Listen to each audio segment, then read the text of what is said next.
Assalamualaikum teman-teman, saya Rizda Lestari dengan NIM 040 kelas 5B Prodi Pendidikan Guru Madrasah Ibtidaiyah Win Syarif Hidayatullah Jakarta. Video ini dibuat untuk memenuhi tugas UAS mata kuliah keterampilan berbahasa MISD. Langsung saja kita ke materi pertama, yaitu mengenai seluk-beluk menyimak. Apa sih itu menyimak? Menyimak adalah suatu kegiatan mendengarkan lambang-lambang lisan dengan penuh perhatian, pemahaman, apresiasi, serta interpretasi untuk memperoleh informasi, menangkap isi, serta memahami makna komunikasi yang disampaikan oleh pembicara melalui ujaran atau bahasa lisan. Selanjutnya, tahap-tahap menyimak. Yang pertama ada menyimak berkala, menyimak dengan perhatian dangkal, setengah menyimak, menyimak serapan, menyimak sekali-sekali, menyimak asosiatif, menyimak dengan reaksi berkala, menyimak secara seksama, dan yang terakhir menyimak secara aktif. Berikutnya mengenai ragam menyimak, yaitu ada dua. Yang pertama menyimak ekstensif dan menyimak intensif. Kita bahas yang pertama, yaitu mengenai menyimak ekstensif. Menyimak ekstensif adalah menyimak yang dilakukan dalam kehidupan sehari-hari, seperti menyimak siaran televisi, radio, percakapan orang di pasar, kajian, pengumuman, dan lain sebagainya. Nah, dalam menyimak ekstensif ada 4 jenis. Yang pertama ada menyimak sekunder, menyimak sosial, menyimak estetika, dan yang terakhir menyimak pasif. Yang kedua, menyimak intensif. Menyimak intensif adalah menyimak yang dilakukan dengan penuh sungguh-sungguh dan penuh konsentrasi yang tinggi untuk menangkap makna yang dikehendaki. Nah, dari menyimak intensif ini ada 6 jenis. Yang pertama, menyimak kritis, menyimak konsentratif, menyimak kreatif, menyimak eksploratif, menyimak integratif, dan yang terakhir menyimak selektif. Adapun tujuan menyimak, yang pertama menyimak untuk belajar, menyimak untuk menikmati, menyimak untuk evaluasi, menyimak untuk apresiasi, dan yang terakhir menyimak untuk mengkomunikasikan ide-ide. Yang terakhir adanya proses menyimak. Yang pertama adanya tahap mendengar, kemudian tahap memahami, tahap menginterpretasi, tahap mengevaluasi, dan yang terakhir tahap menanggapi. Materi kedua mengenai suasana menyimak dan faktor memengaruhi menyimak. Suasana menyimak, yang pertama ada suasana defensif. Suasana defensif biasanya dimanipulasikan dalam pesan-pesan lisan yang mengandung maksud yang bersungguh-sungguh dan tersirat. Nah, pesan-pesannya bersifat evaluatif, orientasi permasalahan, spontanitas, dan lain sebagainya. Yang kedua, suasana suportif yang bersifat mendukung atau menunjang, justru timbul pesan-pesan yang mengimplikasikan seperti deskripsi, mengawasi, strategis, dan empati. Yang ketiga, kendala menyimak. Yang pertama ada keegosentrisan, enggan ikut terlibat, ketakutan bertukar pikiran dengan orang lain, keinginan menghindari pertanyaan. Yang keempat, perilaku menyimak. Perilaku menyimak terdiri dari dua. Yang pertama ada menyimak faktual dan menyimak empatik. Selanjutnya mengenai faktor pemengaruh menyimak. Yang pertama ada faktor fisik, faktor psikologi, faktor pengalaman, faktor sikap, faktor motivasi, faktor kelamin, faktor lingkungan, dan yang terakhir faktor masyarakat. Materi yang ketiga mengenai aneka situasi pelibat menyimak, meningkatkan daya simak, dan memilih bahan menyimak yang menarik perhatian. Yang pertama, aneka situasi pelibat menyimak.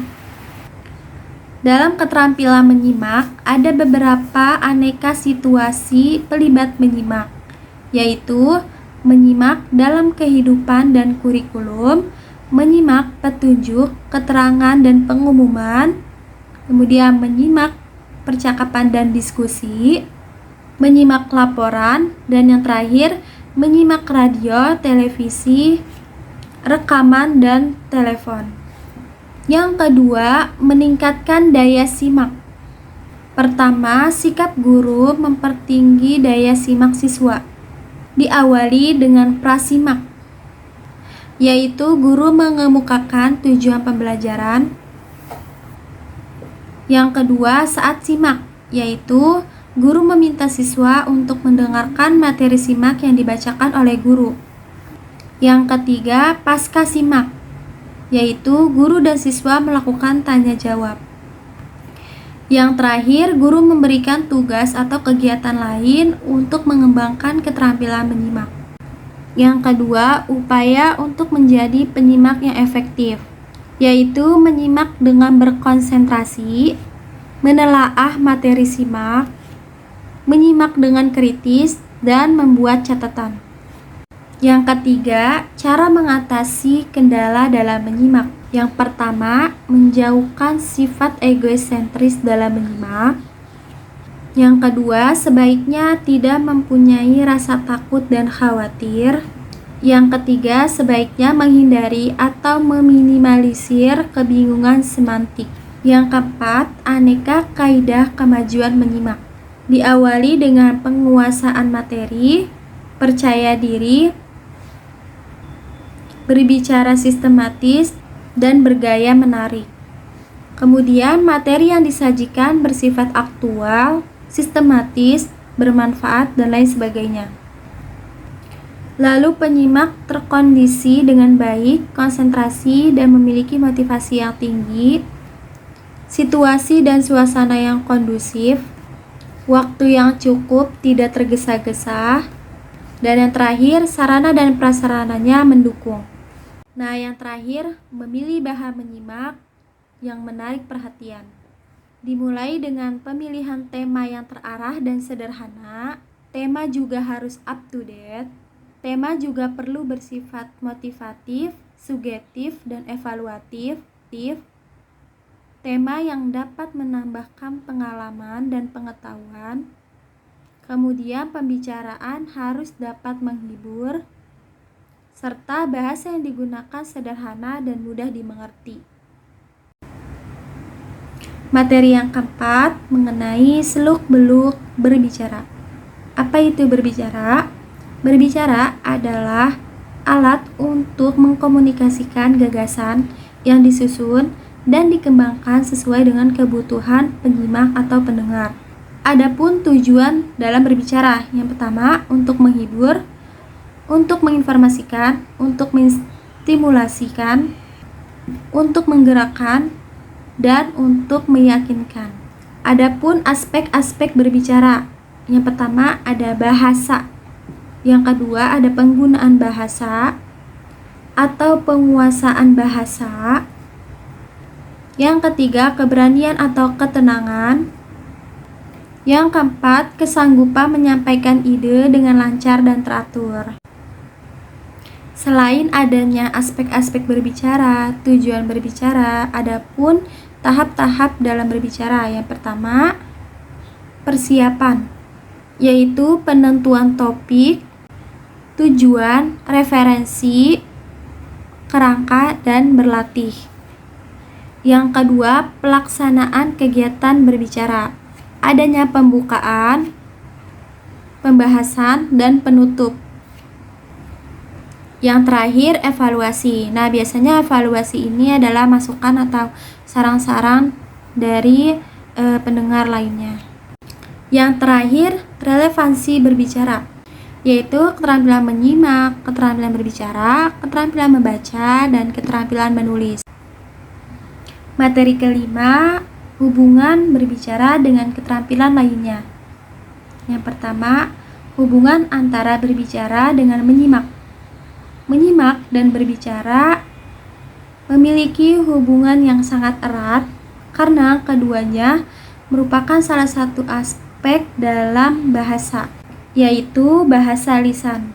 Berbicara dan menyimak merupakan salah satu kegiatan komunikasi dua arah yang secara langsung.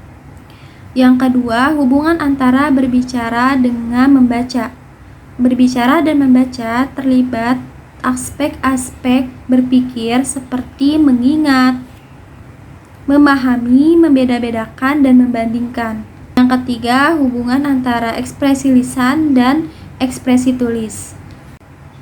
Materi keenam, aktivitas berbicara dan faktor yang mempengaruhi pembicara. Yang pertama, aktivitas berbicara. Aktivitas berbicara ada dua, yaitu berbicara lingkup resmi dan berbicara lingkup tidak resmi. Berbicara lingkup resmi biasanya terstruktur dan terencana, misalnya ceramah, interview, dan bercerita, serta masih banyak lainnya. Yang kedua, berbicara lingkup tidak resmi, biasanya lebih santai dan waktunya tidak ditentukan. Misalnya bertukar pengalaman, menyampaikan pengumuman, dan masih banyak lainnya. Yang kedua, faktor yang mempengaruhi pembicara. Ada dua faktor yang mempengaruhi pembicara. Yang pertama, faktor internal dan faktor eksternal. Faktor internal terdiri dari penguasaan bahasa yang cukup baik, bahasa, keberanian, dan ketenangan, serta kesanggupan menyampaikan ide dengan lancar dan teratur. Faktor eksternal terdiri dari bahasa, saran, dan interaksi. Materi yang ketujuh, keterampilan berbicara yang terdiri dari langkah, materi, draft, retorika, dan aksentuasi. Yang pertama, langkah-langkah berbicara terdiri dari tema, materi, draft, yaitu pendahuluan, isi, dan penutup, atau kesimpulan. Yang kedua, keterampilan berbicara, retorika, dan aksentuasi. Yang pertama, keterampilan berbicara retorika. Retorika adalah ilmu yang mempelajari tentang kaidah-kaidah penyampaian pesan yang efektif, baik melalui tulisan maupun lisan, yang bertujuan untuk mempengaruhi khalayak. Adapun macam-macam gaya retorika. Yang pertama ada gaya bahasa, gaya suara, dan gaya gerak tubuh. Yang kedua, keterampilan berbicara aksentuasi. Apa sih itu aksentuasi? Aksentuasi adalah suatu pemberian tekanan suara pada suku kata. Adapun hal-hal yang perlu diperhatikan dalam berbicara aksentuasi. Yang pertama mengenai artikulasi, yang kedua intonasi, yang ketiga kecepatan berbicara. Materi yang ke-8, membaca. Membaca adalah suatu proses kegiatan yang dilakukan oleh pembaca untuk memperoleh pesan yang hendak disampaikan oleh penulis, baik melalui media kata-kata atau bahasa tulis. Adapun tujuan membaca, yang pertama, memahami secara detail dan menyeluruh isi bacaan. Yang kedua, menangkap ide pokok atau gagasan utama buku secara cepat. Yang ketiga, mendapatkan informasi sesuatu yang ada dalam buku. Yang keempat, mengenali makna kata-kata sulit. Selanjutnya, membaca sebagai suatu keterampilan. Keterampilan membaca adalah keterampilan yang bertujuan untuk memberikan instruksi kepada siswa bagaimana cara mengubah tulisan kata dan kalimat menjadi bunyi-bunyi bahasa. Dan yang terakhir, aspek-aspek membaca. Aspek-aspek membaca ada dua. Yang pertama, keterampilan yang bersifat mekanis, dan yang kedua, keterampilan yang bersifat pemahaman. Materi yang ke-9 adalah membaca nyaring dan membaca dalam hati. Yang pertama, membaca nyaring. Membaca nyaring adalah suatu kegiatan yang bertujuan untuk menangkap serta memahami informasi, pikiran, perasaan seorang pengarang. Adapun jenis-jenis membaca nyaring, yaitu ada 3. Yang pertama membaca nyaring, yang kedua membaca bergilir, yang ketiga membaca terpadu. Selanjutnya, tujuan membaca nyaring. Yang pertama, dapat menyampaikan informasi yang penting kepada para pendengarnya. Yang kedua, membaca untuk menikmati karya sastra seperti novel, cerpen, puisi, drama, dan lain sebagainya. Yang kedua, membaca dalam hati. Membaca dalam hati adalah keterampilan membaca yang sebagai komunikasi tulisan mengubah wujud tulisan menjadi wujud makna. Adapun jenis-jenis membaca dalam hati ada dua, yaitu membaca ekstensif dan membaca intensif. Membaca ekstensif terdiri dari membaca survei, membaca sekilas, dan membaca dangkal. Berikutnya, manfaat membaca dalam hati. Yang pertama, manfaat membaca ekstensif, yaitu memahami objek bacaan secara umum dengan waktu yang singkat. Kemudian manfaat membaca intensif, yaitu mempunyai daya ingat yang lebih lama. Materi yang ke-10, memahami, membaca telaah isi, dan telaah bahasa. Yang pertama, membaca telaah isi. Membaca telaah isi adalah suatu bacaan yang menuntut ketelitian, pemahaman, kekritisan berpikir, serta keterampilan menangkap ide-ide yang tersirat dalam suatu bacaan. Membaca telaah isi terdiri dari yang pertama, membaca teliti, yang kedua, membaca pemahaman, yang ketiga, membaca kritis, yang keempat, membaca ide. Yang kedua, membaca telaah bahasa. Membaca telaah bahasa adalah suatu kegiatan membaca yang menuntut adanya pemahaman yang mendalam terhadap bahasa yang membangun bacaan. Membaca telaah bahasa meliputi yang pertama, membaca bahasa, yang kedua, membaca sastra. Materi yang ke-11, seluk-beluk menulis. Menulis adalah suatu bentuk ekspresi atau tindakan untuk menyampaikan pemikiran, gagasan, atau informasi melalui sebuah tulisan. Adapun fungsi tulisan, yang pertama, fungsi personal, yang kedua, fungsi instrumental, yang ketiga, fungsi interaksional, yang keempat, fungsi informatif, yang kelima, fungsi estetis. Selanjutnya, tujuan tulisan. Yang pertama, adanya tujuan penugasan, yang kedua, tujuan altruistik, yang ketiga, tujuan persuasif, yang keempat, tujuan penerangan, yang kelima, tujuan pernyataan diri, yang keenam, tujuan kreatif, dan yang terakhir, ketujuh, tujuan pemecahan masalah. Berikutnya, ragam tulisan. Menurut Salisbury tahun 1955, membagi tulisan berdasarkan bentuknya sebagai berikut. Yang pertama, bentuk-bentuk objektif yang mencakup penjelasan yang rinci mengenai proses, batasan, laporan, dan dokumen. Yang kedua, bentuk-bentuk subjektif yang mencakup autobiografi, surat-surat, penilaian pribadi, esai informal, dan masih banyak lainnya. Adapun ragam tulisan berdasarkan isi dan sifat diri dari narasi, eksposisi, deskripsi, argumentasi, dan persuasi. Materi ke-12 mengenai keterampilan menulis. Yang pertama, tulisan bernada akrab.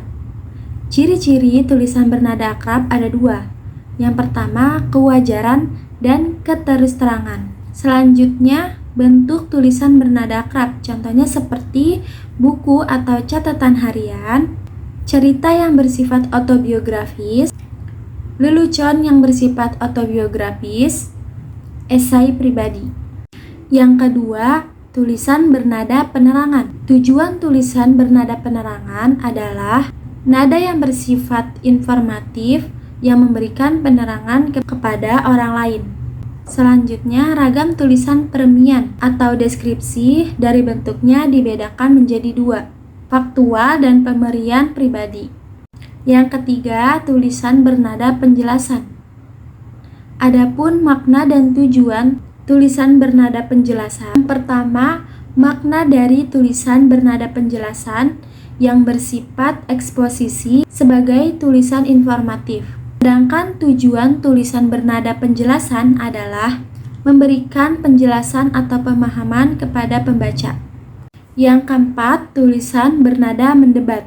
Ciri-ciri tulisan bernada mendebat. Yang pertama, tulisan persuasif harus jelas dan teratur. Yang kedua, tulisan persuasif harus hidup dan antusias. Yang ketiga, ada alasan bagus untuk menulis persuasif. Yang keempat, tulisan persuasif harus dramatis. Selanjutnya, bentuk tulisan bernada mendebat ada dua. Yang pertama, persuasif logis dan persuasif emosional. Keterampilan menulis yang terakhir atau yang kelima adalah tulisan bernada mengkritik. Ciri-ciri tulisan bernada mengkritik antara lain dibentuk oleh pertentangan makna antara makna gramatikal dan kontekstual. Selanjutnya dibentuk dengan intonasi, memerintah dan bertanya, dilatih dengan sengaja dengan menggunakan tingkat bicara yang salah. Terima kasih kepada teman-teman semuanya yang sudah mendengarkan video ringkasan materi perkuliahan kali ini. Semoga bermanfaat. Sampai jumpa. Wassalamualaikum warahmatullahi wabarakatuh.